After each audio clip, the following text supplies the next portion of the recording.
Good morning, Year 7, CIA. Today, we're going to watch a series of videos so that you can do your work. So the first video is how to draw a wave using technology.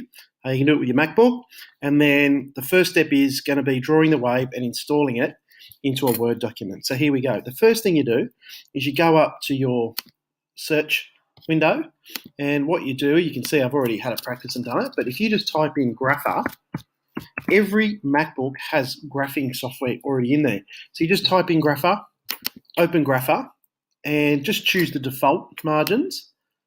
Okay, and then to draw a wave, the code that we use, or the mathematics we use to draw a wave, is we just type in sine x, so y equals sine x. Okay, and then we just hit enter, and there's our wave. Now you go and pick the hand up and move that across just like that, and we'll have the wave there. And we can see that's a nice sine wave, just like what we talked about in the last class. It's a transverse wave.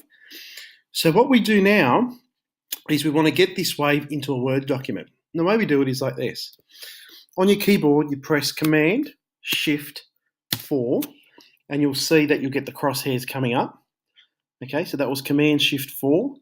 Then what you do is you click and drag the selection of the diagram that you want to insert into your Word document. So I'm going to take 1.5 wavelengths here, okay, and it takes a picture, if you like, and then what it does is it puts that down on your desktop, and you can see it there.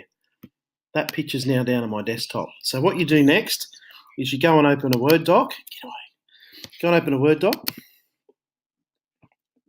Okay, now in your Word doc, the best thing to do might be to go Layout. And what we're going to do is we're going to change the orientation to landscape, okay?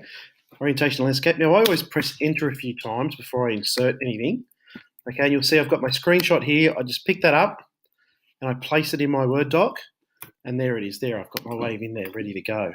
Now, if you change the size using a corner, it keeps its dimensions, okay? If you change its size using one of the middle ones, it just changes in that dimension, so just in the up and down dimension, okay? So there we go. We've drawn our wave using Grapher, taken a screenshot of it using Command Shift 4, and inserted it into our Word document. What I'd like you to do right now is to save your Word document. So File, Save, okay, and call it your name, okay, and save that on your desktop.